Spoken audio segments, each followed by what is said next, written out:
YouTube, it's Brian Phillips here again. We've got a house update for you. We were just here the other day, and they evidently delivered some material, which is pretty cool. It's a lot, which surprises me how much they delivered. And we'll give you a quick update on the house itself. We have the concrete in the floor, the flat work is done, and then they poured the flat work in the garage as well. So we'll give you guys a quick shot of that. You already saw this yesterday. Oh, they did add some more cracks in there. I was just gonna say, yesterday I was thinking that they would have a few more cuts, and sure enough, they have a few more cuts. And then look, they cut down by the drain too. Yep. So that's pretty cool. Boy, the sump pump looks nice.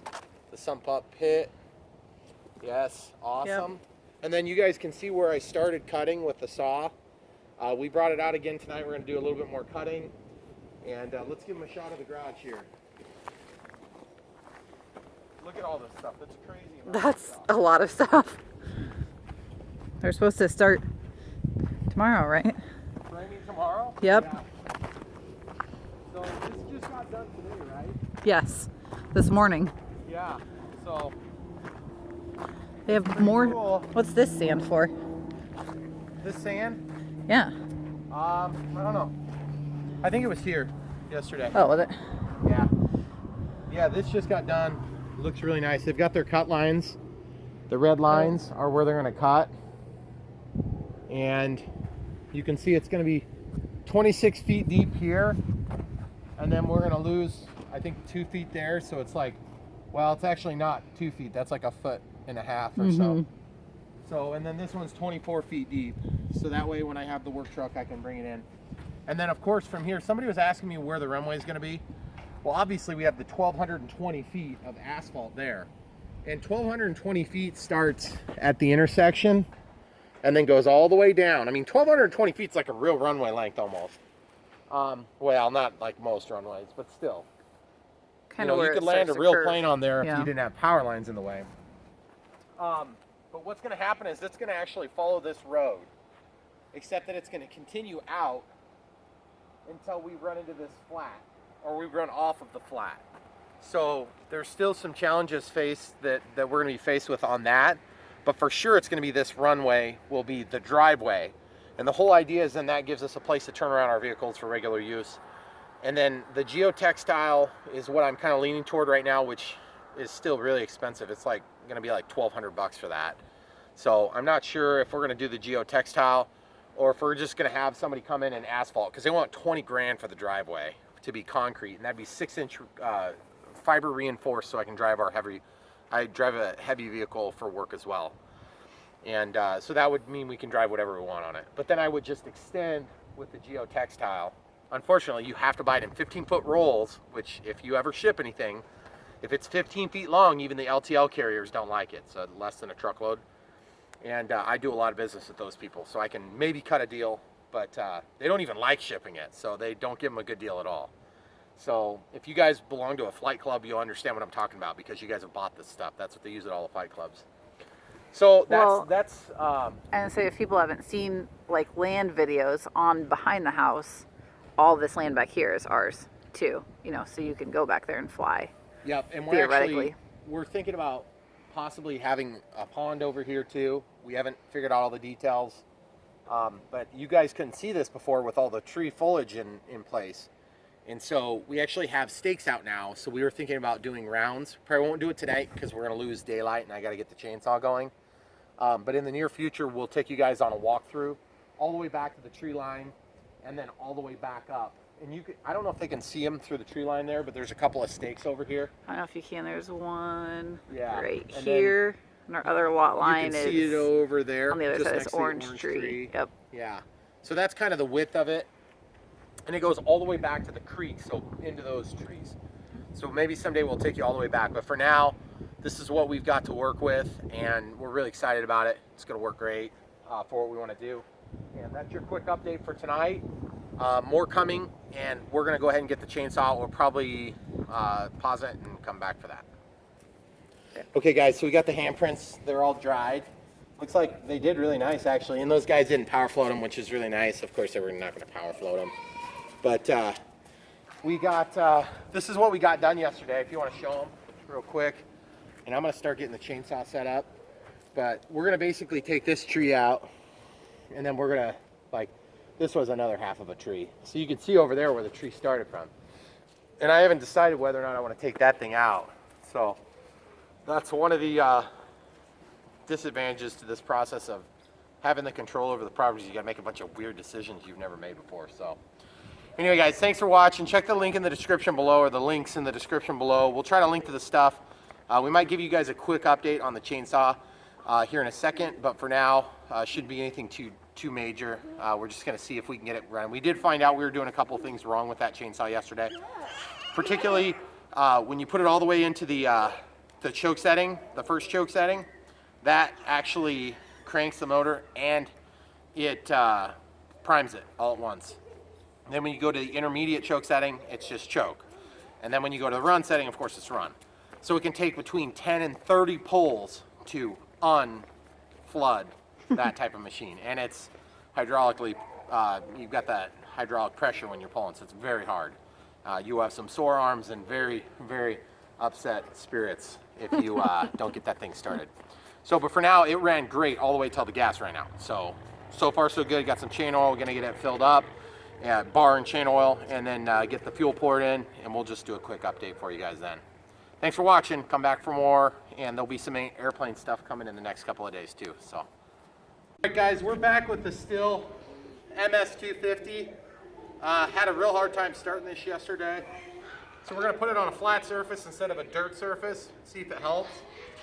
We filled up our bar oil and our fuel. We're gonna pull the trigger and the safety, and we're gonna put it down into the choke, the full choke setting. We're gonna put it like this. Make sure we're in the safe mode. Foot down, holding that down. 1, 2, 3. That primes it. Then we're gonna move it up into the partial choke. 1, 2, 3, 4, 5, 6, 7. Okay, I'm gonna put it in regular. 2, 3, 4, 5. Some gas. Oh, one more.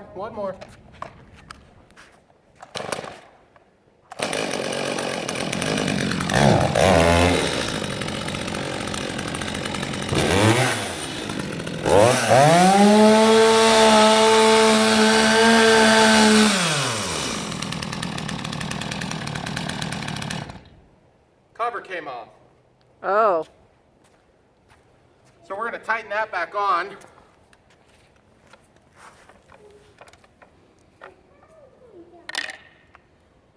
Make sure everything is still intact, which it is. Wipe this junk out. There's some debris from yesterday. I'll just kind of clean that off a little bit. I'm going to stick this back together. We'll just put these nuts back on. The markings were out. I don't know that it matters. So we'll just tighten these on. The reason I was revving it was to make sure the bar oil was spread. Got the tool here.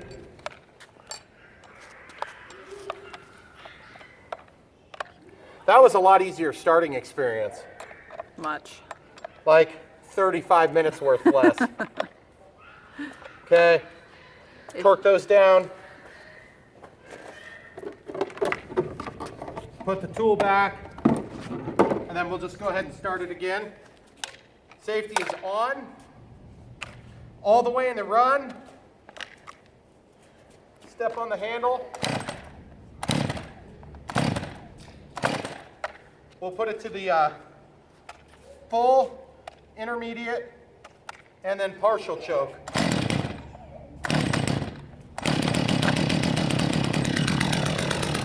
Get it running.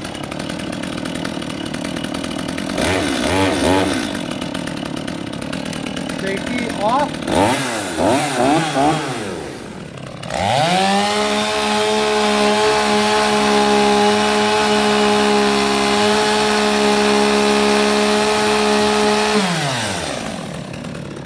I'm looking for is just a little bit of oil to spray off of this chain. Okay.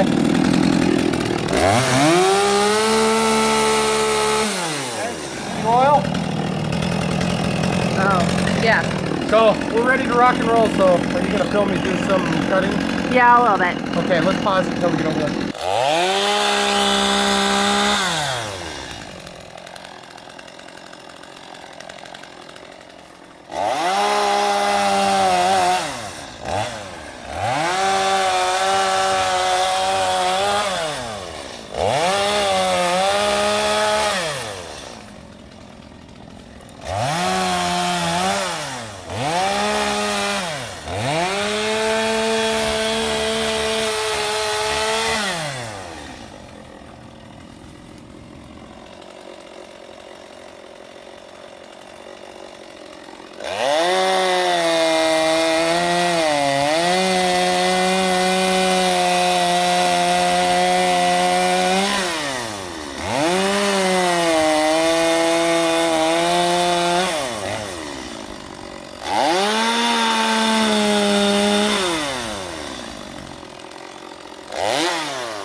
Okay guys, that's all we're gonna do for tonight. I'm gonna throw some gloves on and go help Brian. So thanks for watching. Don't forget to check the description below for links to all the stuff that we're using. And we always appreciate when you like and subscribe. Thanks.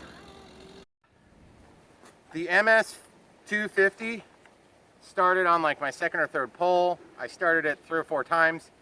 The biggest problem I had was I tried to put it in the full choke setting, which also primes the motor, and I flooded it on the first day. So that was my mistake. No more than 3 pulls, which sounds funny because nobody ever really explains, because you're priming it at the same time. Put it into the intermediate choke or just put it into the run mode and start the thing. It starts fine. So if you do accidentally flood it and it just won't go, put it in run mode. Worst case scenario, you can pop this all the way down, pull the trigger, pull this all the way down, and you can pop this off. You can actually peel out your spark plug pretty easy, and then you can just pump it and it'll just spray out the fuel. The guy was saying you should probably burn off the tip of the spark plug. I'm not really sure why. I don't know enough about engines for that, especially small engines. So anyway, it worked great. As you can see, I don't know if you can see this lighting, but we cut from where that tree's cut, all that stuff. That tree was sticking all the way over to this, and there's still quite a bit of cover. And let's show them this is my second time in my life using a chainsaw, so I probably sucked at it. I went through 3 tanks of fuel. Did I? 1, 2. I filled it once, so I technically did 2. 2, right? yeah. Yeah, so I would be just starting on my 3rd. So we got this pile with 2 tanks of fuel, and then this pile, and that's, I would say, 6 feet tall, about 6 feet wide. This is, oh man, that's probably 400 pounds, 500 pounds easily. It was a lot. It was a lot. For the kids. And the kids were getting most of it. But as you can see, this thing is getting really cleared out. And I'm really hoping, Megan's camera has a strange way of getting what appears to be dark and making it look like light. Like right now, we are out of light. Yep. So, but you guys probably can see actually pretty good. But if you look, it's all open now, which is really cool. And we didn't anticipate that. We've never seen this open. So come back for more, guys. You know where to find it.